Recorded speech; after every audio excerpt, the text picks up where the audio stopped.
Ba kayo nag-aaway ng inyong partner at hindi ka makakatulog kapag kayo ay nag-aaway?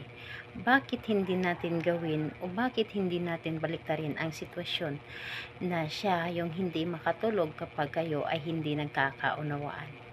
Hello mga guys, kumusta kayo? Panibagong araw, panibagong video na naman tayo. And sa araw na ito, isa na namang video ang aking tuturo sa inyo na simpleng gabay o simpleng pamamaraan na makakatulong sa atin. At bago ang lahat, gusto ko lang mag-disclaimer sa mga taong hindi naniniwala at hindi gusto ang mga kagaya nitong video. Please skip this video and maghanap kayo ng videos na gustong gusto nyo dahil ang video na ito ay para lamang ito sa mga taong naniniwala and gusto mag-try. Sa lahat po ng mga nagko-comment dito sa aking video, dito sa loob ng aking channel, mag-iingat sa lahat ng mga nagre-reply sa inyo na dinadala kayo sa kanilang WhatsApp in Imo app upang makaiwas po tayo sa scam. Ngayon po, ituturo ko sa inyo paano natin hindi patulugin ang ating partner kapag kayo ay hindi nagkakaunawaan. Ito ay pwedeng gawin sa parehasang kasarian, babae ito babae and lalaki ito lalaki, and syempre na naman sa ating babae at lalaki na mag-partner. And dito po is wala tayong ibang gagamitin kundi ang sarili lamang natin. Kailangan lamang dito na maghanda ka at kailangan na alam mo sa iyong sarili na gustong gusto mo itong gawin at hindi ka nagdududa at alam mo sa iyong sarili na buo ang inyong loob sa paggawa dito, and kailangan na tiwala at paniniwala sa paggawa ninyo dito dapat. So ayun po,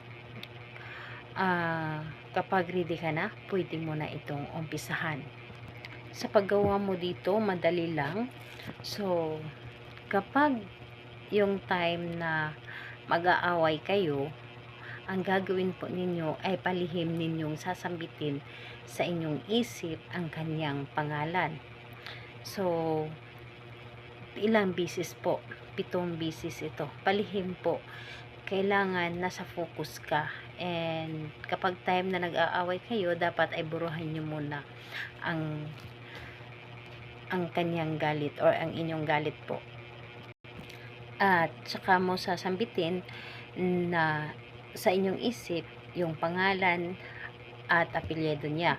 At sabihin po ninyo dito sa sunod, pangalan, apelyido, mawawala yung galit mo at mamimiss mo ako palagi at hindi ka makakatulog. Again po, pangalan, apelyido, mamimiss mo ako palagi at mawawala ang galit mo at hindi ka makakatulog.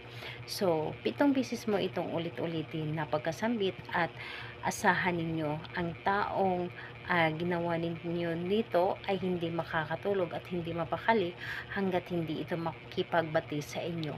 Gagawin niya ang lahat para lang makipagbati sa inyo or maging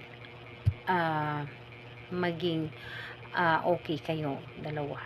So ayun po, kailan ito pwedeng gawin? Anytime po tuwing kayo ay nag-aaway or hindi nagkakaunawaan.